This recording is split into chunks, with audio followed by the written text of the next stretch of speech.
ॐ अज्ञानतिमिरान्धस्य ज्ञानाञ्जनशलाकया सत्सुरोन्मिलितं येन तस्मै श्रीगुरुवे नमः। नमो विष्णुपादाय कृष्णप्रेष्ठाय भूतले श्रीमते भक्तिवेदान्त स्वामीति नामिने। नमस्ते सारस्वती देवे गौरवाणी प्रचारिणे निर्विशेषशून्यवादी पाश्चात्यदेशतारिणे। जय श्री कृष्ण चैतन्य प्रभु नित्यानंद श्री अद्वैत गदाधर श्रीवासदि गौर भक्त वृंद। हरे कृष्णा कृष्ण कृष्ण हरे हरे, हरे राम राम राम हरे हरे। ஹரே கிருஷ்ணா. பக்தர் எல்லாருக்கும் இனிமையான காலை வணக்கம். இன்றைய பாகவத சத்சங்க வகுப்புல வந்து கலந்துட்டு இருக்கிற எல்லா பக்தர்களுக்கும் என்னுடைய பணிவான நமஸ்காரம். ஸ்ரீமத் பாகவதம் 2ஆம் ஸ்கந்தத்துடைய 10வது அத்தியாயம். அதுல இன்னைக்கு படிச்ச ஸ்லோகம் வந்து 13ஆம் பதத்திலிருந்து 16வது பதம் வரை. இங்க வந்து பகவானுடைய உறக்கத்தை பத்தி சொல்லியிருக்காங்க. நாமளும் தூங்குறோம், பகவானும் தூங்குறார். ஆனா நம்முடைய தூக்கம் வந்து தமோ குணத்தினால ஏற்படக்கூடியது. நமது உறக்கம், நமது நித்ரா வந்து நமது உறக்கம் தமோ குணத்தினால. இந்த உடம்புக்கு ஓய்வு தேவை. புலன்களை வந்து செயல் பண்ணிட்டே இருக்கு. அதுக்கு இந்த மெஷின் வந்து யந்திரத்துக்கு ஓய்வு தேவை. நம்ம ஜட உடல் வந்து ஒரு மெஷின் யந்திரா. ஈஸ்வர சர்வபூதானாம் ஹிருதேசே அர்ஜுன திஷ்டதி பிராமயன் சர்வபூதானி யந்திர ரூடானி மாயையா. இந்த ஜட உடல் நமக்கு ஒரு மாயா கொடுத்த ஒரு யந்திரம், ஒரு மெஷின். மெஷினுக்கு வந்து ஓய்வு கொடுக்கல, அது ரிப்பேர் ஆயிரும். ஏதாவது ஒரு பொருளை பயன்படுத்திட்டு இருக்கோம் அப்படின்னா அது கொஞ்சம் ஓய்வு கொடுக்கணும். 24 மணி நேரம் அந்த பொருளை பயன்படுத்திக்கிட்டே இருந்தா அது மக்கர் பண்ண ஆரம்பிச்சிடும். அது வாகனமா இருந்தாலும் சரி, எதுவா இருந்தாலும் அதுக்கு வந்து ஓய்வு தேவை. அந்த மாதிரி நம்ம உடலுக்கு வந்து ஓய்வு தேவை. அதனாலதான் ஒரு சராசரி மனிதன் மனிதர் வந்து 6 மணி நேரம் ஓய்வு எடுக்கணும், தூங்கணும். 6 மணி நேரம். இரவு 8 மணிலிருந்து காலை 4 மணி வரை. இரவு 10 மணிலிருந்து இரவு 10 மணிலிருந்து காலையில 4 மணி வரை. 11, 12, 1, 2, 3, 4, 6 மணி நேரம். ஒரு சராசரி மனிதனுக்கு 6 மணி நேரம் ஓய்வு தேவை. அதே கொஞ்சம் கடினமா மூளையை பிழிஞ்சு வேலை செய்யறாங்க, உடலால வந்து பாரம் தூக்குறாங்க, மூட்டை தூக்குறவங்க, பாறை உடைக்கிறவங்க, அவங்க எல்லாம் ஒரு மணி நேரம் கூட கூடுதலா எடுத்துக்கலாம். 6ல இருந்து 7 மணி நேரம். எப்படி பார்த்தாலும் 5 மணி வரை. இரவு 10 மணி முதல் காலை 5 மணி வரை உடலுக்கு ஓய்வு தேவை. ஏன்னா இந்த உடம்பு வந்து ஒரு யந்திரம், மெஷின். ஆனா பகவானுக்கு வந்து ஓய்வு தேவையில்லை. ஏன்னா அவருடைய உடல் வந்து நம்மள மாதிரி யந்திரம் கிடையாது. அவருடைய உடல் வந்து நம்மளது மாதிரி பௌதிகம் கிடையாது. அவர் ஆன்மீகமானவர். அதனால அவர் நித்திரை கொள்றாருன்னா அந்த நித்திரைக்கு வந்து யோக நித்ரான்னு பேர். பகவானுடைய நித்ரா வந்து யோக நித்ரா. அதுதான் இங்க 13ஆம் ஸ்லோகத்துடைய விளக்கம். பகவானுடைய நித்ரா. ஒரு நிமிஷம், 13ஆம் ஸ்லோகம் எடுத்துக்கிறேன்.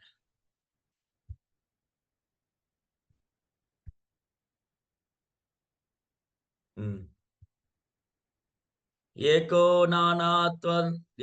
நானாத்வம் அன்விச்சன் யோக தல்பாத் சமுத்ததை வீரியம் ஹிரண்மயம் தேவோ மாயையா விசர்ஜத்ருதா.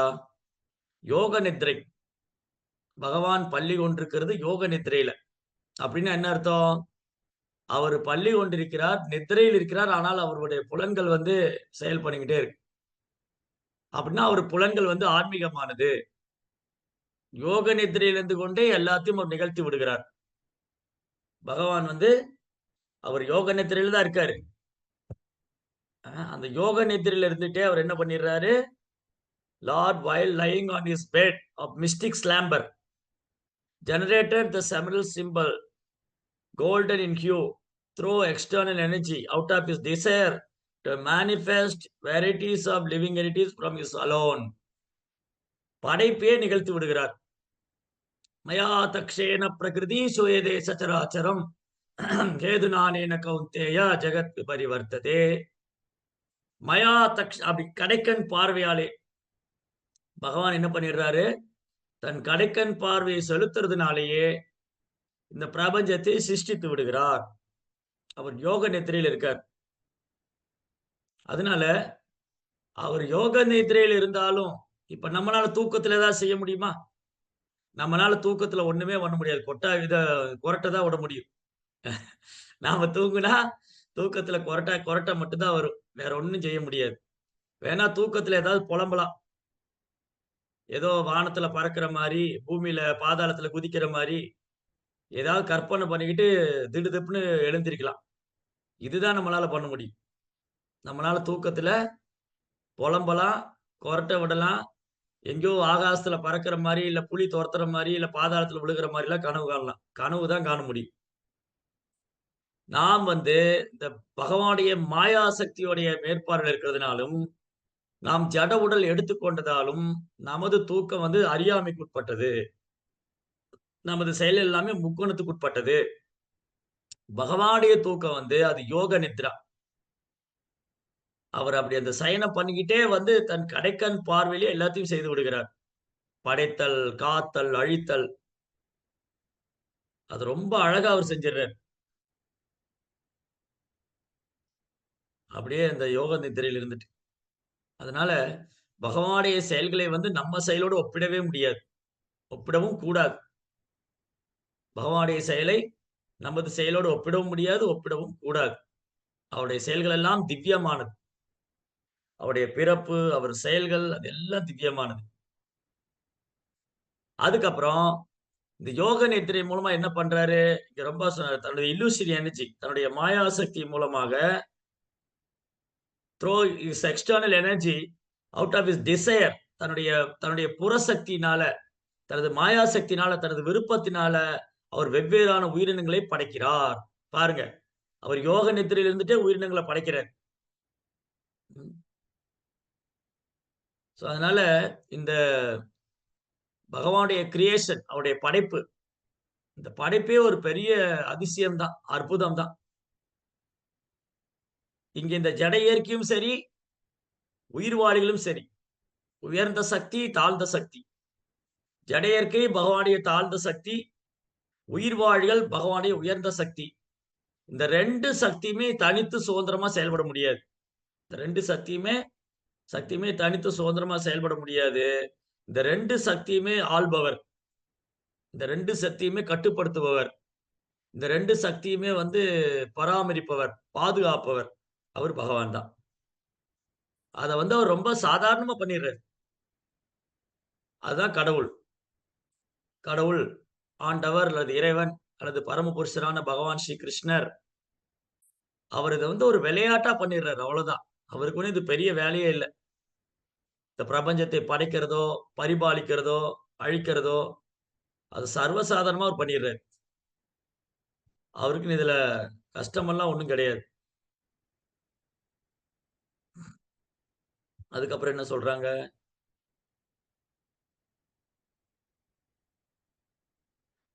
From the sky, from the sky situated within the transcendent body of the manifesting Vishnu, Mahavishnu, sense energy, mental force, and bodily strength are all generated as well as the sum total of the potentate of the total living force.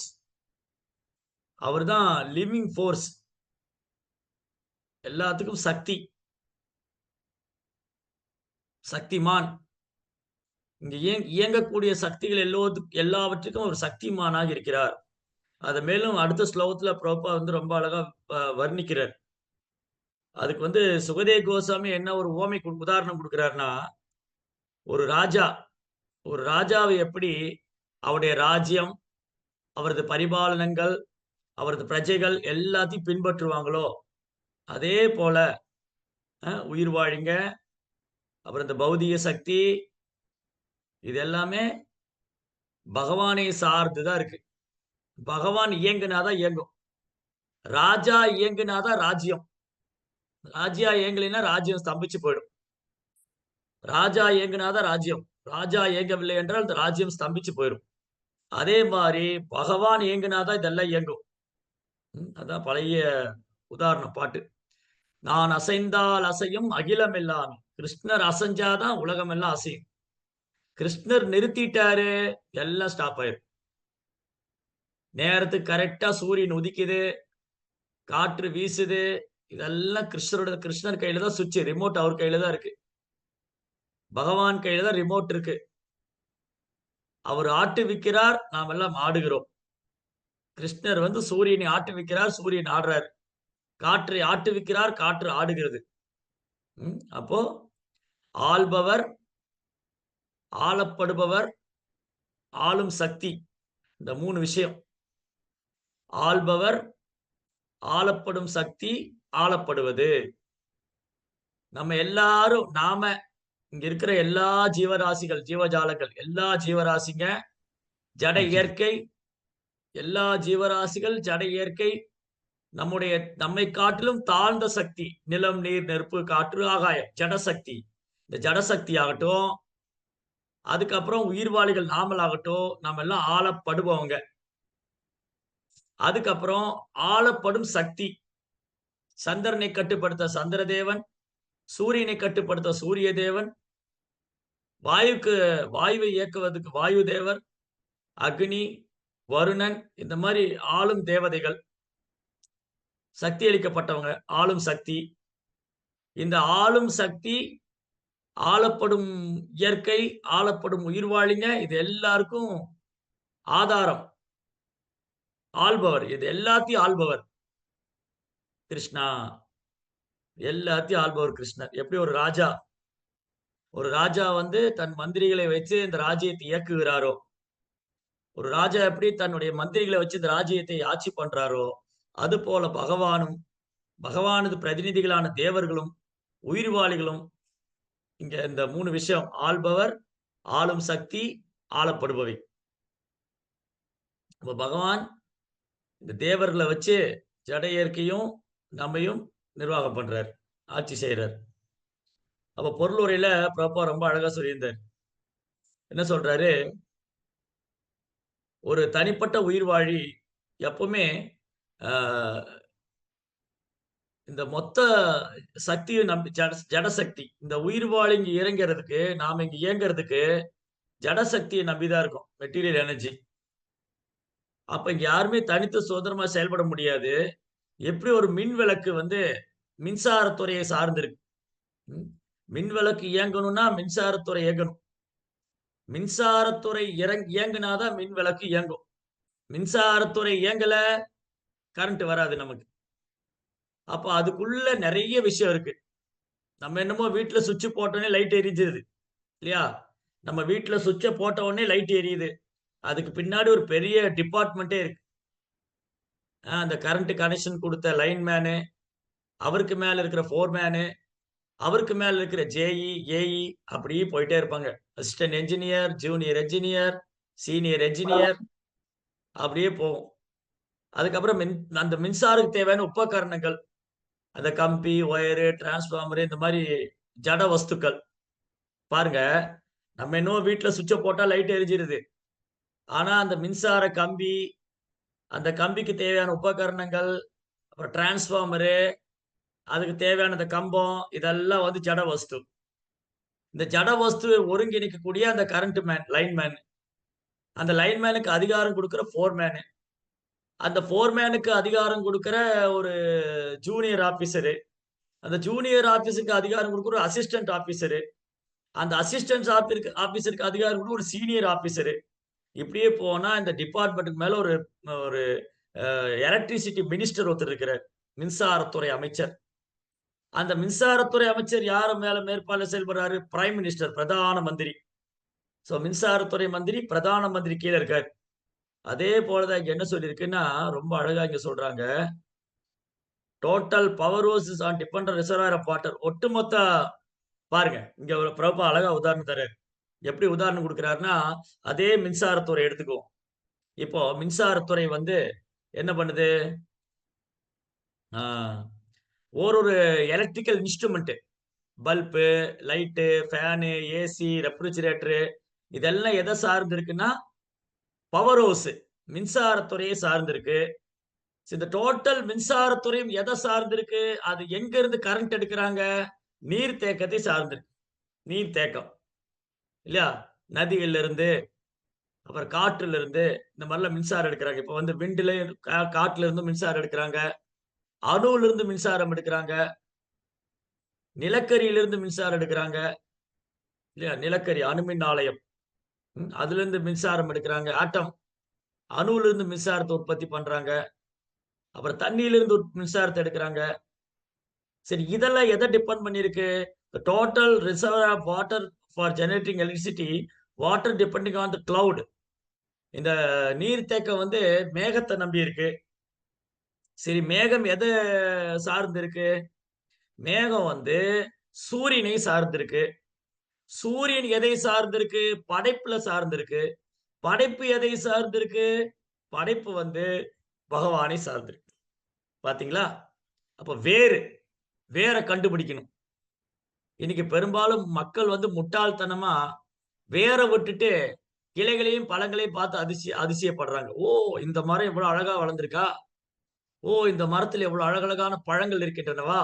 ஓ! இந்த மரத்தில இவ்வளவு அழகான இலைகள் இருக்கின்றனவா? ஓ! இந்த அறையில இவ்வளவு அழகா AC work ஆவுது. இவ்வளவு அழகா வந்து கரண்ட்ல வந்து அ ரெஃப்ரிஜிரேட்டர் ஒர்க் ஆவுது. இதை மட்டுமே பார்த்து நாம் அதிசயப்பட்டுக் கொண்டிருக்கிறோம். இதோடைய வேரு இதோடைய வேர் என்ன? ஆணி வேர். அதான் கிருஷ்ணா. கிருஷ்ணா படைக்கிறாரு. அந்த படைப்புல சூரியன் இயங்குது. சூரியன் இயங்குறதுனால மேகங்கள் உற்பத்தி ஆகுது.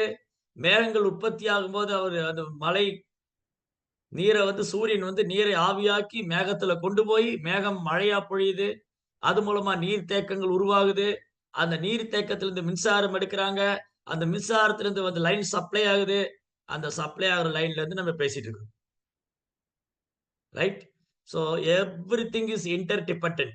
எல்லாமே ஒண்ணுக்கு ஒண்ணு சார்ந்து இருக்கு. தொடர்பு இருக்கு. இது ஃபைனலா எத சார்ந்து இருக்கு?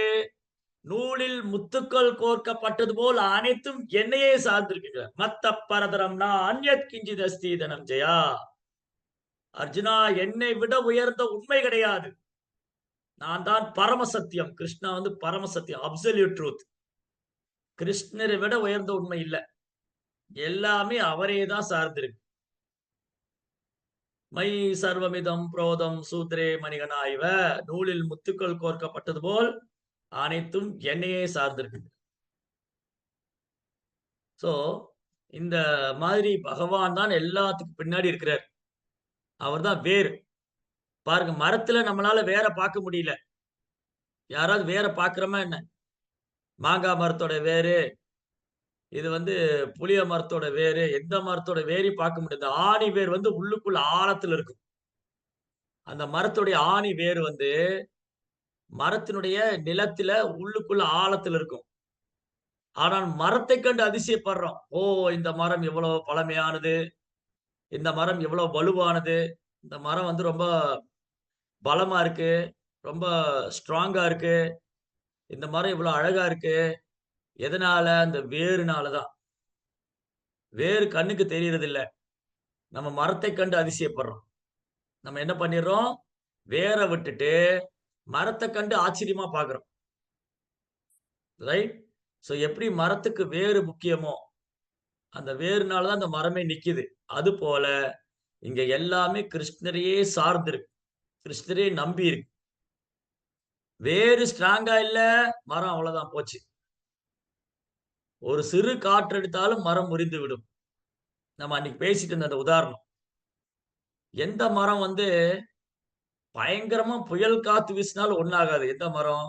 பதில் தெரிஞ்சவங்க கை தூக்குங்க. எந்த மரம் வந்து சூறாவளி புயல் காத்து வீசினாலும் ஒண்ணும் ஆகாது. எந்த மரம்? பதில் தெரிஞ்சவங்க கை தூக்குங்க. இல்ல சாட் பாக்ஸ்ல. மூங்கில் மரங்க பிரபு. மூங்கில் மரம். கைய தூக்காம சொன்னதுனால ரூ. 100 ஃபைன் உங்களுக்கு. மூங்கில் மரம் வந்து ரொம்ப ஸ்ட்ராங். ஏன் மூங்கில் மரம் ரொம்ப ஸ்ட்ராங்ன்னா, அது முதல்ல கீழ வளர்ந்துகிட்டே போகும். அது வேர வந்து நிலத்துல ஆழமா பதிக்கும். அதான் எப்பேர்ப்பட்ட காத்தடிச்சாலும் மூங்கில் வளையும். மூங்கில் அப்படியே வளைஞ்சு கொடுக்கும். அது காற்று வீசுற திசையை நோக்கி வளையும். அவ்வளவு சீக்கிரம் முறியாது. ஆனா ஆலமரம், அரச மரம், வேப்ப மரம் இந்த மரங்கள்லாம் பிரம்மாண்டமான மரமா இருந்தாலும், பயங்கரமான காத்து வீசினா வேரோட பிடுங்கி எடுத்துரும். ஏன்னா, அது வேர் வந்து ஆழமா போகல. ஆனா சொல்லுவாங்க, ஆலமரத்தோட வேர் வந்து கிட்டத்தட்ட 2, 3 கிலோமீட்டருக்கு போகும்பாங்க. அவ்வளவு ஸ்ட்ராங்கா இருக்கும். ஆனாலும் மூங்கில் அளவுக்கு ஆழமாக செல்லாது. மூங்கில் பாரு குச்சி குச்சியா தான் இருக்கும். ஆனா ஆழமா போயிரும் கீழ. அந்த மாரி அ அந்த வேரு தான் தீர்மானிக்குது. அதோடைய பலம். அத மாரி இந்த ஜட உலகம் சரி, உயிர்வாழிகளாகிய நாமளும் சரி 2க்கும் வேறு வந்து கிருஷ்ணா. இந்த 2யும் கட்டுப்படுத்துறது, ஆள்வது, ஆட்சி செய்வது, இந்த ஜீவன்களை ஆட்சி பண்ணக்கூடிய தேவர்களை ஆட்சி செய்வது, அவர் தான் பரதேவதா. ம். பரதேவன் அல்லது தேவன், ஆண்டவர், பரமபிதா. அவர் தான் கிருஷ்ணர் தான் பரமபிதா. அவர் தான் ஆதி மூலம். மூலம்னா வேர். ஆதி மூலம். எல்லாத்துக்கும் ஆணி வேரா இருக்காரு அவரு. அப்படி பகவான் கிருஷ்ணர் எல்லாத்துக்கும் ஆணி வேராகவும், மூலமாவும் இருக்கிறார். இதெல்லாம் அவர் ரொம்ப சாதாரணமா பண்ணிடுறாரு. நேரடியா எல்லாம் அவர் இன்வால்வ் ஆகுறதே இல்ல. இந்த ஜட இயற்கையோட பகவான் நேரடியா சம்பந்தம் கொள்றதே இல்ல. தன் கடைக்கண் பார்வையை செலுத்தியே அதை செய்து விடுகிறார். யோக நித்திரையில இருந்து பாம்பு படுக்கையில படுத்துட்டு தன் கடைக்கண் பார்வை செலுத்தியே அதை இயக்க செய்து விடுகிறார். அதுதான் அவருடைய மகிமை. கிருஷ்ணருடைய மகிமை. அதனால அவருக்கு நாம் ரொம்ப கடன் பட்டிருக்கிறோம். நம்ம எல்லாருமே பகவானுக்கு ரொம்ப கடன்பட்ட கடனாளிகள். இந்த கடன்பட்டவர்கள் வந்து அதுக்காக நன்றி செலுத்த வேண்டும். ஓ ஆண்டவரே! ஓ பரலோகத்திற்கும் பரமபிதாவே! ஓ வைகுந்தநாதனே! ஓ பரமாத்மாவே! ஓ பரம்பொருளே! ஓ பரம சத்தியமே! ஓ முழுமுதற் கடவுளே! ஓ பகவானே! ஓ கிருஷ்ணா, கேசவா, நாராயணா, மாதவா, கோவிந்தா! உங்களுடைய கருணையால தான் இதெல்லாம் கிடைக்குது. மழை பெய்யுது, சூரியன் உதிக்குது, சந்திரன் தோன்றுது, மறையுது. தானியங்கள், காய்கறிகள், பால், பழம் அனைத்தும் உங்களுடைய கொடை. கிருஷ்ணருடைய இயற்கை வந்து கிருஷ்ணருடைய பரிசு. இயற்கை வந்து பகவான் நமக்கு கொடுத்த பரிசு. அன்னாத் பவந்தி பூதானி எல்லா உயிர்வாழிகளும் அன்னத்தை நம்பி இருக்கின்றன. நம்ம சாப்பிடாம உயிர் வாழ முடியாது. 1 நாள் ஃபாஸ்டிங் இருக்கலாம். 1/2 நாள் ஃபாஸ்டிங் இருக்கலாம். 1 நாள், 2 நாள் விரதம் இருக்கலாம். 365 நாளும் விரதம்லாம் இருக்க முடியாது. 1 நாள் இருக்கிறதுக்கே இங்க வந்து பாடா படுறோம். அப்ப உயிர்வாழிகள் அன்னத்தை நம்பி இருக்கின்றன. அன்னாத் பவந்தி பூதானி. பர்ஜன்யா தன்ன சம்பவ மழை பொழியறதுனால எனக்கு தானியம் கிடைக்குது. யஜ்ஞாத் பவதி பர்ஜன்யோ யாகம் செய்யறதுனால மழை கிடைக்குது. விதிக்கப்பட்ட கடமையில் யஜ்ஞ கர்ம சமுத்பவா. ஒருத்தர் தான் விதிக்கப்பட்ட கடமையை செய்து விஷ்ணுவுக்காக செயலாற்றும் போது, அவருக்கு போதுமான மழை கிடைக்குது, தானியங்கள் நல்லா வளருது, நல்லா ஆரோக்கியமா வாழலாம். வாழ்வாதாரமே இத நம்பிதான் இருக்கு. யஜ்ஞம். யஜ்ஞம் செய்யணும். இப்ப இந்த யுகத்துக்கான யஜ்ஞம் சங்கீர்த்தன பிராயை. யஜ்ஞம் சங்கீர்த்தன பிராயை. ஹரே கிருஷ்ணா, ஹரே கிருஷ்ணா, கிருஷ்ண கிருஷ்ணா, ஹரே ஹரே, ஹரே ராமா, ஹரே ராமா, ராம ராமா, ஹரே ஹரே. இதுதான் இந்த யுகத்துக்கான யஜ்ஞம். ஹரே கிருஷ்ணா, ஹரே கிருஷ்ணா, கிருஷ்ண கிருஷ்ணா, ஹரே ஹரே, ஹரே ராம, ஹரே ராம, ராம ராம, ஹரே ஹரே.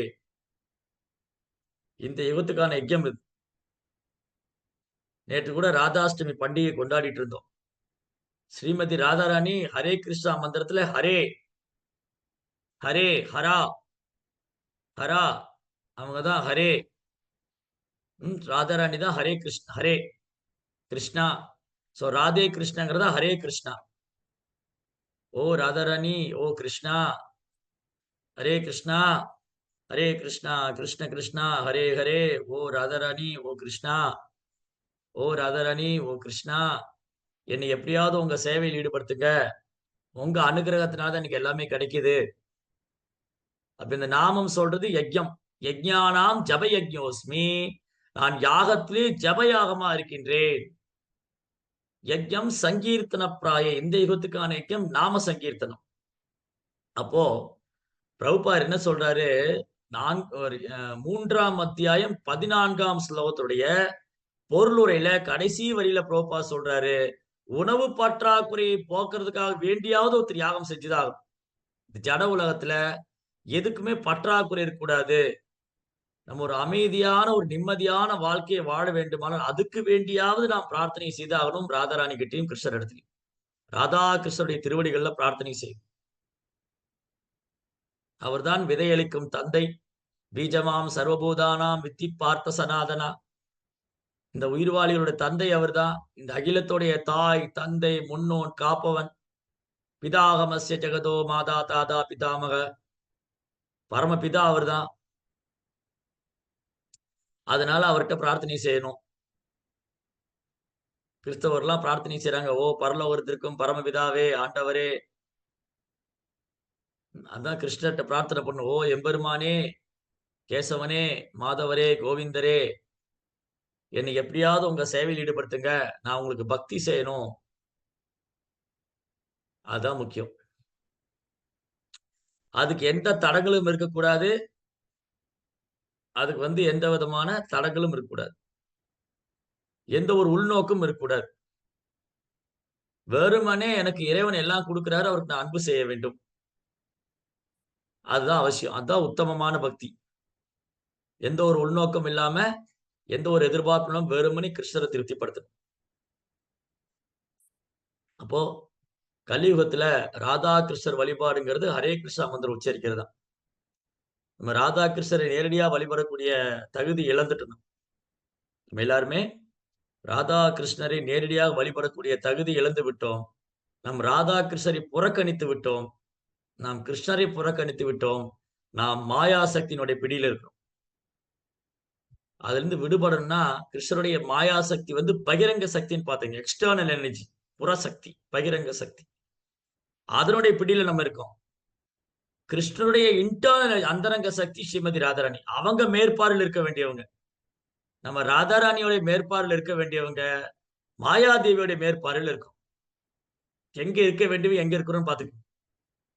நம்ம எங்க இருக்க வேண்டியவங்க, ஸ்ரீமதி ராதாராணிக்கு சேவை செய்து அவங்களுடைய நிழல்ல, அவங்களுடைய பாதத்துல, அவங்களுடைய மேற்பார்வையில் இருக்க வேண்டியவங்க. இங்க மாயைக்கு சேவை செய்து மாயையினுடைய மடியில தூங்கிட்டு இருக்கு. இப்படி ஆயிப்போச்சு நம்மளால. எப்படி இருந்தவங்க இப்படி ஆயிட்டோம். தமிழ்ல எல்லாம் சொல்லுவாங்க இல்லையா? எப்படி இருந்தேன் நான் இப்படி ஆயிட்டேன். அந்த மாரி நம்ம பகவானுடைய உலகத்துல ஆனந்தமாக அவங்களுக்கு சேவை பண்ணிட்டு இருக்க வேண்டியவங்க, இந்த மாயா சக்தியோட பிடியில மாட்டிக்கிட்டு, இரவு பகலா தொந்தரவுல இருக்கிறோம்.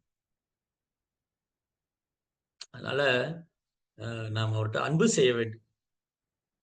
இதை நமக்கு காண்பிச்சு குடுக்க தான், இதை கற்றுக் குடுக்க தான் பகவான் இங்க அந்த லீலைகள்லாம் செய்றார். பகவானுடைய லீலைகளை கேட்பதால, பாடுவதால, நினைப்பதால, கொஞ்சம் கொஞ்சமா இந்த மகாமாயனுடைய பிடியிலிருந்து விடுபட்டு, நம் யோகமாயையின் மேற்பார்வையில வரணும். மகாமாயையோட பிடியிலிருந்து விடுபட்டு, யோகமாயை மேற்பார்வையில போகணும். அதுதான் கோல். அதுதான் ப்ராசஸ். அதுதான் நம்ம செய்யணும். அதனால கிருஷ்ணர் ரொம்ப அழகழகான லீலைகள்லாம் செய்து விடுகிறார். நம்மளை கவர்வதற்காக ரொம்ப தெய்வீக லீலைகள். இந்த லீலைகளை பாடுவதால, கேட்பதால, நினைவில் கொள்வதால, நமக்கு ஒரு சந்தர்ப்பம் குடுக்கிறார் கிருஷ்ணா. இந்த மாயாவுடைய புற கவர்ச்சியிலிருந்து, கிருஷ்ணருடைய புற சக்தியினுடைய கவர்ச்சியிலிருந்து நாம் விடுபட்டு, கிருஷ்ணர் மேல ஈர்ப்பு ஏற்படும். அப்ப ராதாராணி, ஸ்ரீமதி ராதாராணி அவங்களுக்கு எந்த தடங்கல் வந்தாலும், அவங்க அதையெல்லாம் தகர்த்து பகவானுக்கு சேவை செய்வாங்க. அவங்க ரொம்ப கிருஷ்ணர்ட்ட அவ்வளவு அன்பாக சேவை செய்வாங்க. கிருஷ்ணருடைய சேவை தான் பிரதானம். ஆனா என்ன நடக்கும் அப்டின்னா, பகவான் ஒரு லீலை செய்து விடுகிறார். என்ன பண்ணிர்றாரு? ஸ்ரீமதி ராதாராணியோடைய சேவைக்கு தடங்கல் பண்ற மாரி 2 பேரு. யாரு ராதாராணியோட சேவைய தடுத்து நிறுத்துவாங்க? யாருக்காவது தெரியுமா? ராதையும், கிருஷ்ணரையும் சேர விடமாட்டாங்க. 2 பேரு. யாராவது தெரிஞ்சா கை தூக்குங்க. இதெல்லாம் லீலைகளாக பகவான் செய்றார். ராதாராணிக்கு ராதாராணிக்கு கிருஷ்ணர் மேல அன்பு அதிகரிப்பதற்காக, அப்புறம் அவங்க 2 பேரும் அந்த பிரிவு துயர்ல இன்பம் அனுபவிப்பாங்க. அதுக்கப்புறம் 2 பேரும் மீட் பண்ணுவாங்க. இவங்க 2 பேரையும் சந்திக்கவே விடமாட்டாங்க. யார் 2 பேரு? கிருஷ்ணவேணி மாதாஜி. ஹரே கிருஷ்ணா பிரபு. அவங்களோட ஹஸ்பண்டும் மாமியாரும். ஹஸ்பண்ட் இல்ல. Husband okay. பட் மாமியாரு, நாத்தனாரு 2 பேர்.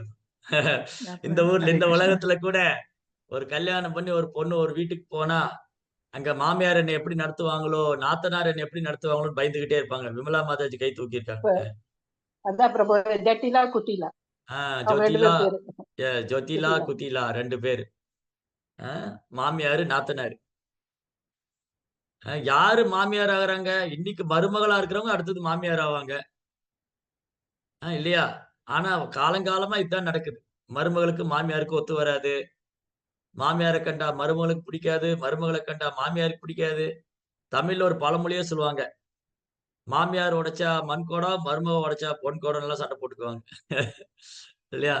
சோ இந்த ஜட உலகத்துல ஜட இயற்கை. இந்த ஜட உலக இயற்கை எப்படி இயங்குது அப்படின்னா, பொய் அகங்காரத்தினால தான் இயங்குது.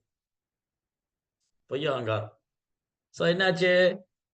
அ சில நேரம் அந்த ஆண்மகன், திருமணம் செய்து கொண்ட ஆண்மகன் தர்ம சங்கடமா நிலைக்கு போயிடுவார். அம்மாவுக்காக பேசுறதா, மனைவிக்காக பேசுறதா, ஒரு முடிவுக்கே வர முடியாது. பார்ப்பாரு அவரு, ஆபீஸ் வேலை முடிஞ்சாலும் ஆபீஸ்ல உட்கார்ந்துட்டு நடுராத்திரில வீட்டுக்கு வருவாரு. 2 பேரும் சண்டை போட்டு தூங்கிருவாங்க. அவர் நடுராத்திரில வருவாரு. காலையில அவங்க எந்திரிக்கிறதுக்குள்ள அவர் வேலைக்கு போயிருவாரு. இது என்னுடைய அசம்ப்ஷன்ல சொல்றேன். என்னுடைய வியூகத்துல சொல்றேன். அனுபவத்துல சொல்லல. இப்படி நடக்கலாங்கிற வியூகம் பண்ணி இப்படி நடக்குது சில இடங்கள்ல. அப்படி வியூகம் பண்ணி சொல்றேன். இது சரியா? இல்லையா? சரின்னு சொல்றவங்க எல்லாம் கை தூக்குங்க. கரெக்ட் தான். எப்படியாவது அம்மாகிட்ட இருந்து, மனைவிட்ட இருந்து தப்பிச்சுக்கணுங்கிறதுக்காக, அந்த கணவர் வீட்டுக்கு லேட்டா வருவார். அந்த மகன். இங்க பஞ்சாயத்து பண்றதுக்கே நேரம் இருக்காது. நேரம் சரியா போயிடும். அங்க போய் ஆபீஸ்ல கடுமையா உழைச்சுட்டு வீட்ல வந்தா இங்க ஒரு பஞ்சாயத்து. அங்க போனா அங்க வேற பஞ்சாயத்து. இப்படியே வாழ்க்கை பூரா பஞ்சாயத்திலேயே போயிரும். ரைட்? பிரபு உண்மைதான் பிரபு. பாத்தீங்களா? உண்மைதாங்கிறாங்க. சரி. அப்புறம் என்ன நடந்தது? இந்த மாமியார், நாத்தனார் கொடுமை. யார் மாமியார் ஆகுறாங்க? யார் நாத்தனார் ஆகுறாங்க? ஒரு பெண்மணி தான். இன்னைக்கு ஒரு கல்யாணம் பண்ணி ஒரு வீட்டுக்கு போவாங்க. கொஞ்ச நாள் அவங்க நாத்தனார் ஆவாங்க. அப்புறம் மாமியார் ஆவாங்க. அந்த இயற்கை அப்படியே தொடர்ந்துகிட்டே இருக்கு. அந்த மாமியார் ஆன உடனே அந்த குணம் வந்துருது. நாத்தனார் ஆன உடனே அந்த குணம் வந்துருது. அதான் பெங்கால்ல ஒரு பழமொழி சொல்லுவார் பிரபுபாதா. பெங்கால்ல என்ன சொல்லுவாரு பழமொழி? பிரபுபாதா என்ன சொல்லுவாரு? மருமகளை எப்படி நடத்த வேண்டும் என்று தன் மகள் மூலமா காமிச்சு கொடுக்கணும்னு சொல்லுவாரு. ஒரு மருமகிட்ட எப்படி நடந்துக்கணும்னு, தன் மகளை எப்படி நடத்துறோம், அது மூலமா மருமகள்ட்ட நடந்து கொள்ள வேண்டும். ஆனா அப்படியா நடந்துக்கிறாங்க இந்த ஜட உலகத்துல? இல்லையே. சரி, இது ஜட உலக இயற்கை அப்படி. அதுக்கு ஒரு தீர்வே கிடையாது. இந்த உலகத்துல சில தீர்க்க முடியாத பிரச்சனைகள்லாம் இருக்கு. அது யாருமே தீர்க்க முடியாது. இந்த ஜட உலகத்துல தீர்க்க முடியாத பிரச்சனை இருக்கு. என்னது? குரு வம்சத்துக்காரங்களுக்கு சண்டை வந்தது, பலராமரே போய் தீர்த்து வைக்க முடியல. கௌரவர்களுக்கு, பாண்டவர்களுக்கு சண்டை வந்துருச்சு. பலராமர் சமாதானம் பேச போறாரு. பலராமர் சொன்னாலும் கேட்க மாட்டேங்கிறார். பலராமர் கோவப்பட்டு அவர் தீர்த்த யாத்திரை போயிட்டாரு. நீங்க என்னத்தையோ பண்ணிட்டு போங்க. கிருஷ்ணர் சமாதானம் பண்ண போனாலும் கேட்க மாட்டேங்கிறார். அதே மாரிதான் இந்த ஜட உலகத்துல மாமியார், மருமகள் சண்டை, கணவன் மனைவி சண்டை, இதெல்லாம் தீர்க்கவே முடியாது. அது அப்படியே அது கூடயே வாழ்க்கை நடத்திக்க வேண்டியதுதான். அட்ஜஸ்ட்மென்ட்ல தான் வாழ்க்கை. இந்த பௌதிக வாழ்க்கையே அட்ஜஸ்ட்மென்ட்ல தான் இருக்கு. அப்படிதான் நடக்குது. அப்ப ஆன்மீக லோகத்திலும் இந்த லீலை உண்டு. அந்த ஆன்மீக லோகத்துல நடக்கிற லீலை யோகமாய சக்தியினால நடக்குது. இங்க பொய்யகங்காரத்துல நடக்குது. இங்க மாமியார் கொடுமை, நாத்தனார் கொடுமை, மாமியார் மாமனார் சண்டை, மாமியார் நாத்தனார் மருமகள்கிட்ட போடக்கூடிய சண்டையெல்லாம் பொய்யகங்காரத்திலும் மாயா சக்தியிலாம் நடக்கக்கூடியது. ஆனா கிருஷ்ணனுடைய உலகத்திலேயே ராதாராணிக்கு கணவர் உண்டு, மாமியார் உண்டு, நாத்தனார் உண்டு. இவங்க என்ன பண்ணுவாங்க? ராதாராணியோட பக்திக்கு தடையா இருக்கும். ராதாராணியோட கணவர் அபிமன்யு. அபிமன்யு வேற யாரும் இல்ல, கிருஷ்ணருடைய எக்ஸ்பான்ஷன் தான். ஏன்னா ராதாராணிக்கு யார் கணவரா இருக்க முடியும்? சோ அபிமன்யு, அவருடைய அம்மா, அவருடைய அக்கா, தங்க இதெல்லாம் இருக்காங்க இல்லையா? ஜதிலா, குதிலா, இவங்க என்ன பண்ணுவாங்க? கிருஷ்ணரையும் ராதாராணியும் சந்திக்கவே விட மாட்டாங்க. நம்ம நேத்து ராதாஷ்டமி வகுப்புல ராதாராணி தோன்றிய இடம் ராவல் என்ற ஒரு அழகான கிராமம். ராவல். இந்த ராவல்ங்கிற இடத்துலதான் வந்து ராதாராணி தோன்றுனாங்க. ரிஷபானு மகாராஜருக்கும் கீர்த்திதா அம்மாவுக்கு குழந்தையா வந்தாங்க. அதுக்கப்புறம் என்னாச்சு, அவங்க வர்ஷானாங்கிற இடத்துக்கு மாறினாங்க. பர்ஷானாங்கிற இடத்துக்கு குடிபெயர்ந்தாங்க. ஏன்னா வர்ஷானாக்கு பக்கத்திலே நந்தகாவ் கிருஷ்ணருடைய அரண்மனை. இந்த இடம்லாம் இன்னைக்கும் இருக்கு, நீங்க போனா பார்க்கலாம். 5000 வருஷத்துக்கு முன்னாடி ராதாராணி தோன்றிய ராவல் கிராமம், அதுக்கப்புறம் அவங்க குடிபெயர்ந்த வர்ஷானா, அழகான மலை, 4 மலைகள்.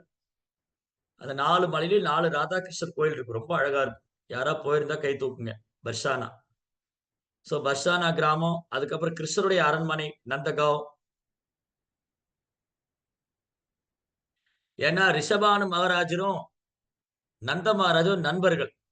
அதனால அவர் என்ன பண்றாரு, கொஞ்ச நாள் அவர் பர்ஷானாவுக்கு குடிபெயர்ந்துட்டார். 2 பக்கம் பக்கம், நந்தகாவும் பர்ஷானா பக்கம் பக்கம் பாத்துக்கலாம். அடிக்கடி மீட் பண்ணிக்கலாம். அத நீங்க அந்த பர்ஷானா மலையிலிருந்து பார்த்தா, இல்ல நந்தகாவ் மலையிலிருந்து பார்த்தா, அந்த ஊருக்கு போற பாதை தெரியும் நல்லா. பர்ஷான்ல நந்தகிராம் போற பாதை, நந்தகாவ்ல இருந்து பர்ஷானாக்கு போகக்கூடிய பாதை. அந்த வழியா தான் கிருஷ்ணர் வருவாரு, போவார். தன் நண்பர்களோட, கன்றுகளோட, பசுக்களோட எல்லாம். அந்த வழியா வந்து ராதாராணி மீட் பண்ண வருவார், சந்திக்க வருவார். அதுல இன்னொரு அற்புதம் என்னன்னா, இந்த ராதா கிருஷ்ணர் லீலைகளை ஐன்ட்ரியோர் யாரும் கை தூக்கி இருக்காங்களே? ஐன்ட்ரியார் யார் அது? ஐன்ட்ரியார், ப்ளூ ட்ரியார். प्रभु जी धन्यवाद प्रणाम प्रभु जी சொல்லுங்க प्रभु மாதா. जी நாங்க போயிருக்கோம் प्रभु जी நீங்க ராவல் போயிருக்கீங்களா?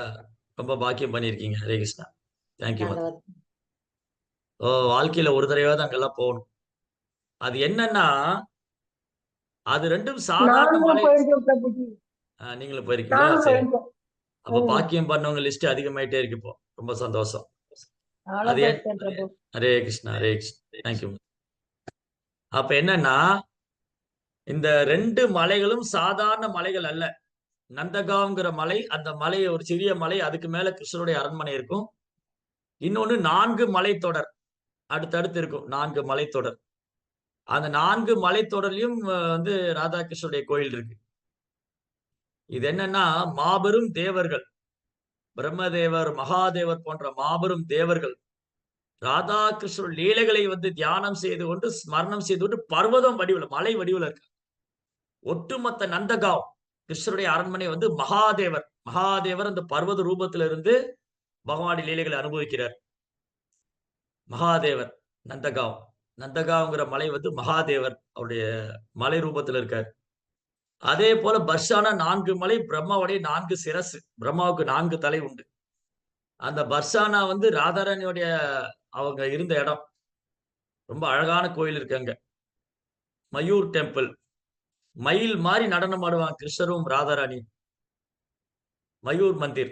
அப்புறம் லால் மந்திர். ரொம்ப அழகான விக்கிரகம், ராதாகிருஷ்ணர் விக்கிரகம்.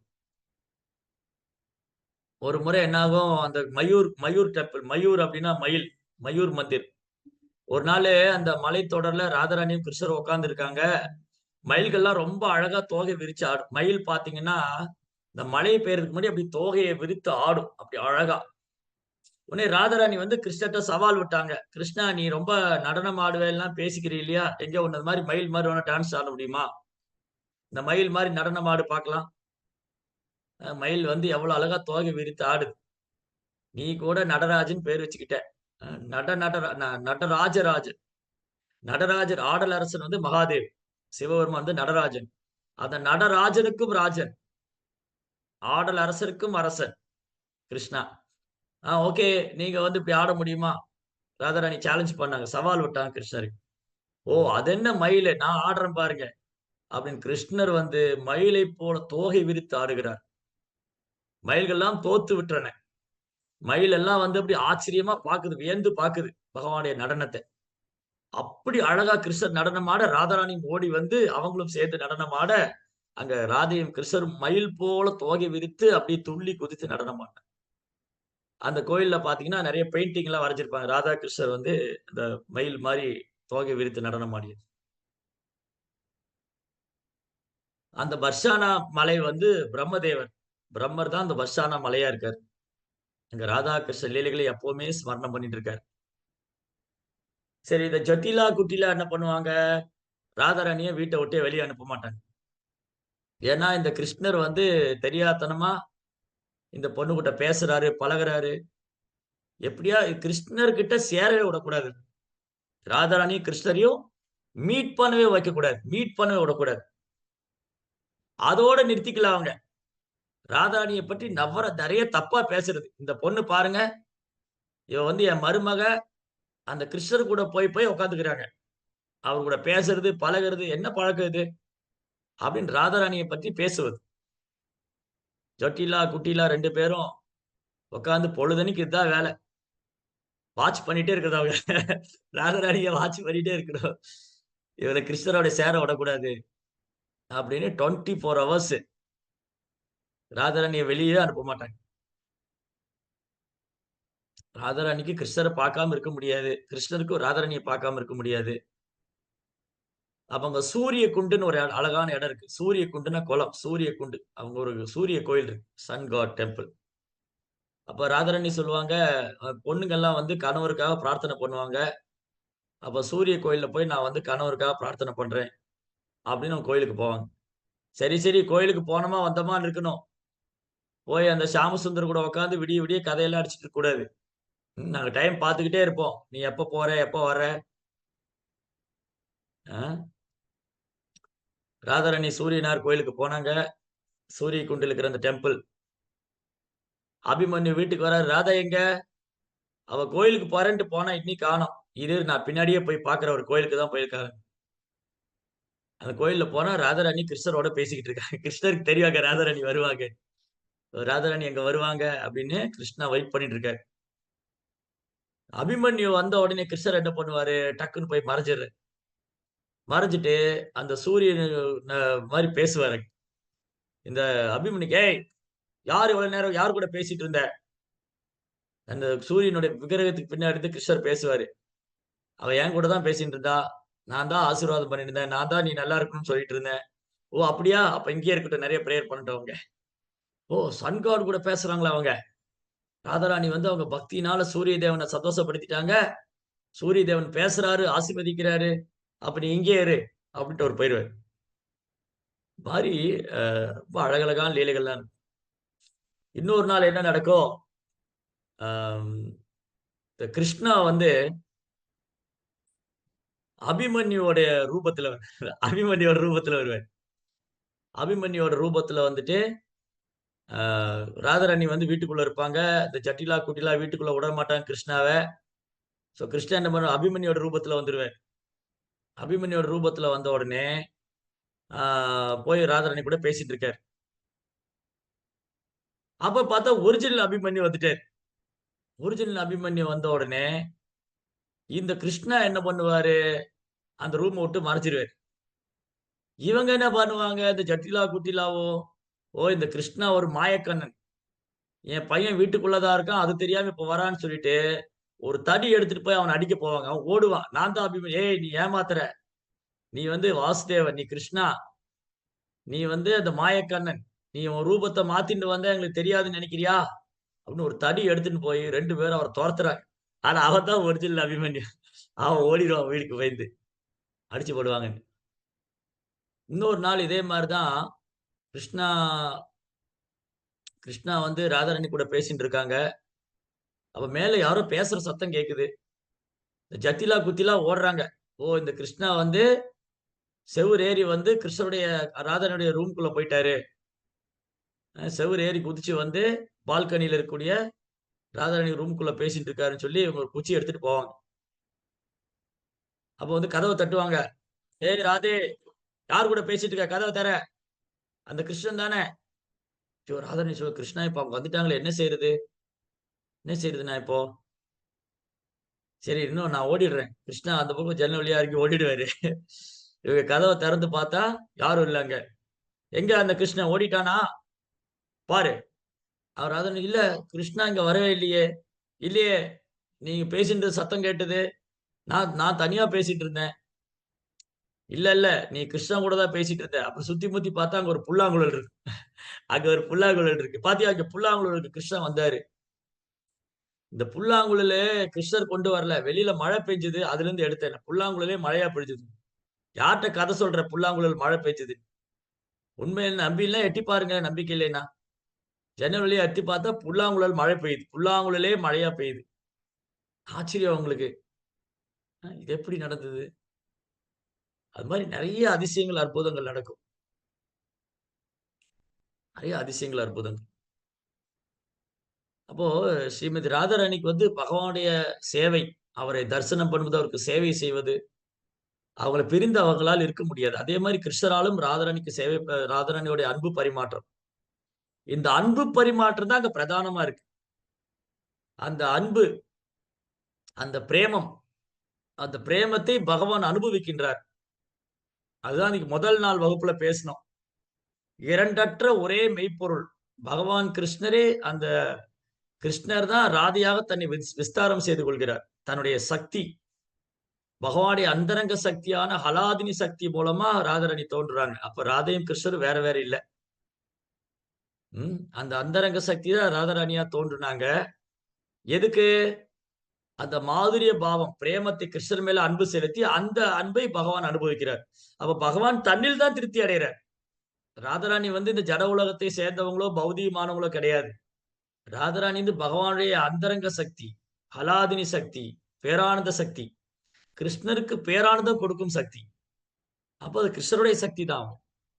சக்தி சக்தினா யாருடைய சக்தி? சக்திமானுடைய சக்தி, பகவானின் சக்தி, பகவானின் சக்தி அவங்க. சோ இப்படி அவங்க பகவான் இருந்து தான் வர்றாங்க. பகவானுக்கு சேவை செய்து பேரானந்தம் அடைகிறாங்க. அவங்க சேவை ஏற்றுக்கொண்டு பகவான் பேரானந்தம் அடைகிறார். அதான் உன்னதமானது லீலை. ஒரு கிருஷ்ணருக்கும் கோபிகளுக்கும் நடக்கிற அன்பு பரிமாற்றம் உன்னதமானது, பேரானந்தம் தரக்கூடியது. ஆனா அது வந்து இன்னைக்கு ஜட உலகத்துல இதெல்லாம் புரிஞ்சுக்க முடியாம பௌதிக கண்ணோட்டத்துல பார்க்க. கிருஷ்ணர் வந்து ராச நடனம் ஆடினாரு, கோபிகளோட நடனம் ஆடினாரு. இதெல்லாம் ஜட உலகத்துக்கும் ஜட கற்பனைக்கும் ஜட புலன்களுக்கும் அப்பாற்பட்டது. பகவானது லீலைகள், திருவிளையாடல்கள்லாம் வந்து ஜட புலன்களுக்கும் பௌதிக சிந்தனைக்கும் பௌதிக கற்பனைக்கும் பௌதிக விஷயங்களுக்கும் பௌதிக புலன்களுக்கெல்லாம் அப்பாற்பட்டது. மிக உன்னதமானது, மிக உன்னதமானது. அப்ப அந்த மாதிரி லீலைகள் வந்து நித்தியமா கோலோக விருந்தாவனத்துல, கிருஷ்ணருடைய கோலோக விருந்தாவனத்துல கிருஷ்ணர் அந்த மாதிரி நித்தியமா லீலைகளை அனுபவிக்கிறார். சில யமுனா நதிக்கரையில, கோவர்த்தன மலை அடிவாரத்துல, பல்வேறு இடங்கள், சேவா குஞ்ச், நிதிவன், விருந்தாவனத்துல நிறைய இடங்கள் இருக்கு.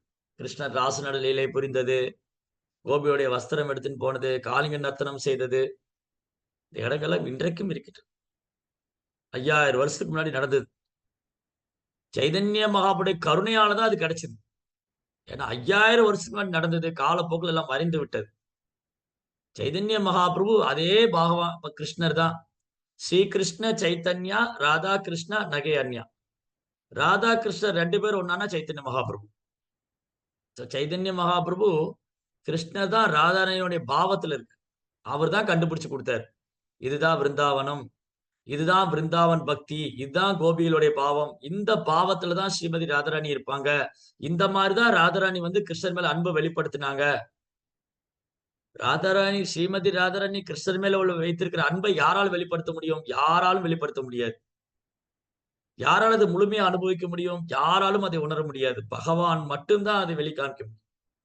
அதனாலதான் அந்த ராதையோடைய பாவத்தை அனுபவிக்கிறதுக்காக ராதாராணியுடைய பாவத்துல சைத்தன்ய மகாபிரபு வந்தார் கிருஷ்ணர். அவர் தான் ராதாராணியோடைய பாவம் என்னன்னு இந்த உலகத்துக்கு காமிக்கிறார். பகவானே காண்பிக்கிறார். ஸ்ரீமதி ராதாராணியுடைய பாவம் என்ன, அவங்க பிரேமம் என்ன, அவங்க எவ்வளவு கிருஷ்ணர் மேல அன்பு வச்சிருக்காங்க, அது அன்பினுடைய ஆழம், அந்த பக்தியோடைய ஆழம் என்ன, அதை வந்து மகாபிரபு வந்து வெளிப்படுத்துறார், காமிச்சு கொடுக்கிறார். ஸ்ரீமதி ராதாராணி கிருஷ்ணர் மேல வச்சிருக்கிற அன்பு, பிரேமம் அவர் தான் காமிச்சு கொடுத்தாரு. இதுதான் விருந்தாவனம், இதுதான் விருந்தாவன பக்தி, இதுதான் கோபி பாவம், இதுதான் கோபிகளுடைய ஆழமான பக்தி. இதெல்லாம் மகாபிரபு தான் காமிச்சு கொடுத்தாரு. சைதன்ய மகாபிரபு வரல அப்படின்னு சொல்லியிருந்தா, கிருஷ்ணர் மட்டும் சைதன்ய மகாபிரபு வரலைன்னா இந்த விருந்தாவன பக்தி, விருந்தாவனம்னா என்ன, விருந்தாவன பக்தி என்ன, கோபி பாவம் என்ன, ராதாராணியுடைய பக்தியினுடைய ஆழம் என்ன, ராதாராணி பக்தியிலே பக்தர்களே எவ்வளவு உயர்ந்தவங்க, உன்னதமானவங்க, ஒண்ணுமே நமக்கு தெரியாது. எதுவுமே தெரியாது. அப்புறம் அந்த ரகசியங்களை வந்து சைதன்ய மகாபிரபு தனது நேரடி சீடர்களான கோஸ்வாமிகளுக்கு காமிச்சு கொடுத்தாரு. அந்த கோஸ்வாமிகள்லாம் அழகழகா புத்தகமா எழுதியிருக்காங்க. ராதாகிருஷ்ண லீலைகள், அவங்களுடைய தெய்வீகமான குணங்கள், அவங்களுடைய அன்பு பரிமாற்றம். அப்ப பகவானாலும் ஆச்சாரியர்களால் மட்டும்தான் அதை நமக்கு கற்றுக் கொடுக்க முடியும், காமிச்சு கொடுக்க முடியும்.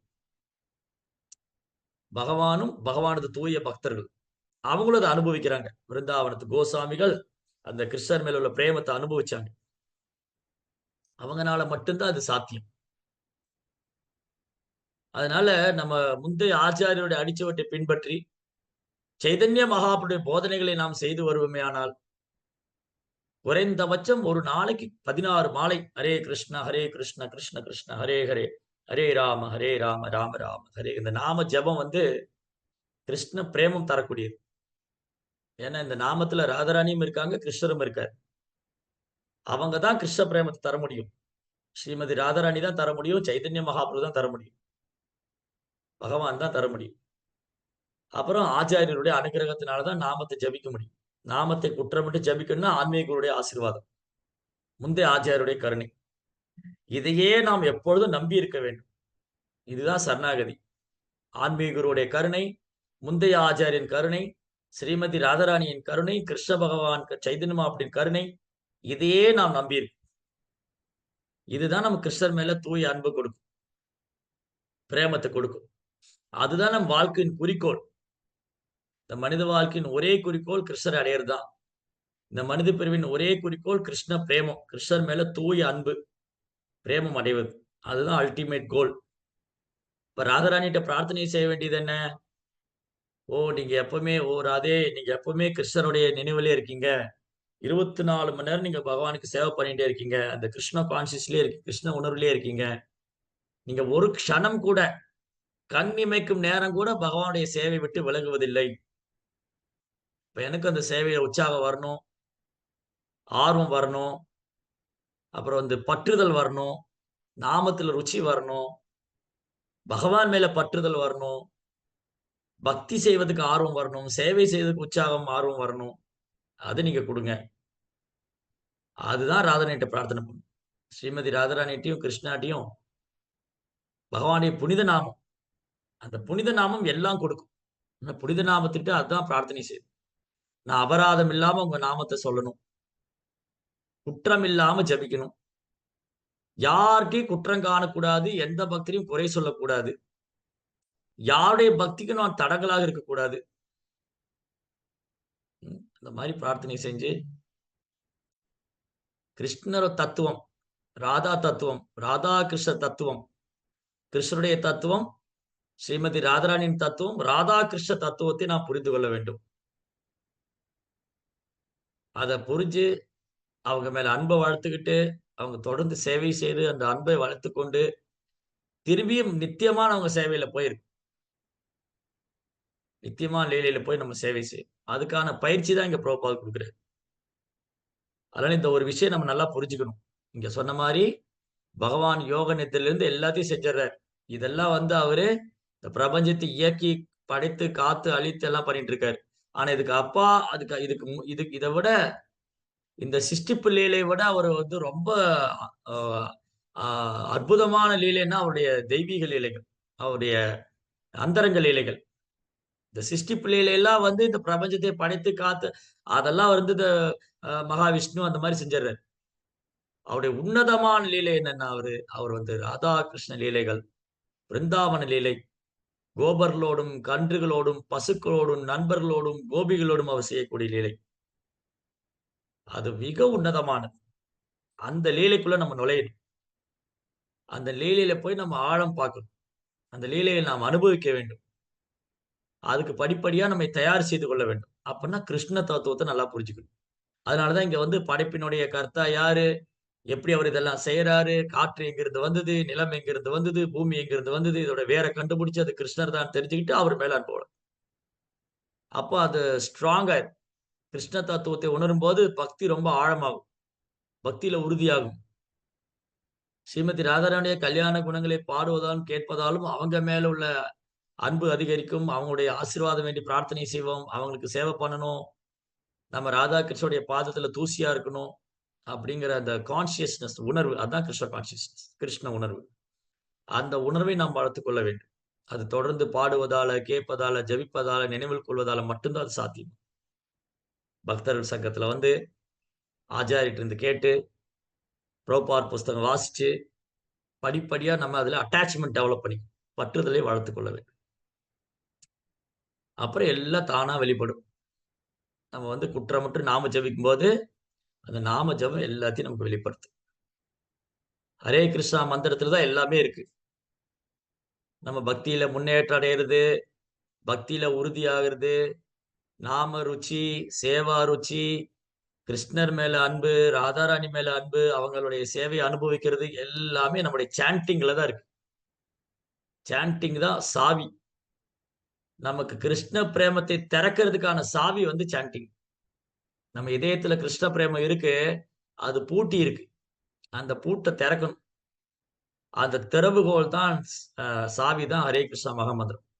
நம்ம இதயத்துல நாம் மறந்து விட்ட, நம்ம இதயத்தில் ஒளிந்து கொண்டிருக்கிற, நாம் உணராத ஒரு விஷயம் கிருஷ்ண பிரேமம். கிருஷ்ணன் மேல உள்ள பிரேமம். அது எல்லா இதயத்துக்குள்ளேயும் இருக்குன்னு சைத்தன்ய மகாபு சொல்றார். அதை வந்து திறக்கணும். அந்த பெட்டியை திறக்கணும், அந்த இதயத்தை திறக்கணும். அப்பதான் அதை அனுபவிக்க முடியும். அது திறவுகோல் தான் ஹரே கிருஷ்ணா கிருஷ்ண கிருஷ்ணா ஹரே ஹரே, ஹரே ராம ராம ராம ஹரே ஹரே. அந்த சாவியை தொலைச்சிடக்கூடாது. சாவியை தொலைச்சிட்டா அப்புறம் திறக்க முடியாது இல்லையா? வீட்டை பூட்டிட்டு சாவியை தொலைச்சிட்டா அப்புறம் எங்க வீட்டுக்குள்ள போறது? அதே மாதிரி இதயத்தில் நாம் வந்து மறந்து விட்ட கிருஷ்ண பிரேமம் வெளிப்படைய வேண்டுமானால் அதனுடைய திறவுகோல் வந்து ஹரே கிருஷ்ணா மகாமந்திரம். அதனால மகாமந்திரத்தை தொடர்ந்து உச்சரிக்கணும், பத்திரமா பாதுகாக்கணும். நம்முடைய சாண்டிங் வந்து கவனமா இருக்கும். அதை வந்து ஆர்வமாக, உற்சாகமாக, கவனமாக, குற்றங்களை தவிர்த்து ரொம்ப அழகா சொல்லணும். அந்த சாண்டிங் தான் எல்லாத்தையும் ரிவீல் பண்ணும். நாம ஜபம், அந்த நாம ஜபம் தான் எல்லாத்தையும் ரிவீல் பண்ணும். கிருஷ்ண தத்துவம் என்ன, ராதா தத்துவம் என்ன, அவங்களுக்கு சேவனை பண்றதோட மகிமை என்ன, அந்த பிரேமத்தோடைய உணர்வு என்ன, எல்லாமே இந்த சாண்டிங்ல தான் இருக்கு. அதனால நம்ம எவ்வளவுக்கு எவ்வளவு கவனமா ஜெபிக்கிறோமோ, எவ்வளவுக்கு எவ்வளவு குற்றங்களை தவிர்த்து ஜெபிக்கிறோமோ, எவ்வளவுக்கு எவ்வளவு உறுதியாக இருக்கிறோமோ அந்த ஜெபத்துல, எவ்வளவுக்கு எவ்வளவு கூடுதலா நாம ஜெபிக்கிறோமோ, நாம ஜெபத்துக்காக எவ்வளவு நம்ம சிரத்தையோட நேரம் ஒதுக்கி அத அத வந்து கிருஷ்ணர் மட்டும்தான். நான் இருக்கணும். என்னுடைய ஜெபத்துல நான் இருக்கணும். அந்த ஜெபத்துடைய சப்தம் இருக்கணும். கிருஷ்ணரை நினைக்கணும். இது மட்டும்தான் இருக்கு. ட்ரையாங்கிள், முக்கோணம் மாரி. ஒரு முக்கோணத்துல 3 பாகம் இருக்கும். 1, 2, 3. அந்த மாரி முக்கோணத்துல 3 பாகம் இருக்கிற மாரி, நான், இந்த ஜீவாத்மாவாகிய நான், பகவானுடைய புனித நாமம், அந்த புனித நாமத்தில் பகவானை தியானிப்பது. அந்த ஜெபத்தை தியானமா பண்ணாதான் அந்த உணர்வு நமக்கு வெளிப்படும். கிருஷ்ணர் மேல உள்ள அன்பு வெளிப்படும். நாம ஜெபம் தான் கிருஷ்ணர் மேல பிரேமம் கொடுக்கும். அதனால நாமத்தை நாம் கவனமாக ஜெபிக்க வேண்டும். ஹரே கிருஷ்ணா. रंद्रा श्रीमद् भागवतम की, श्रील प्रभुपाद की जय।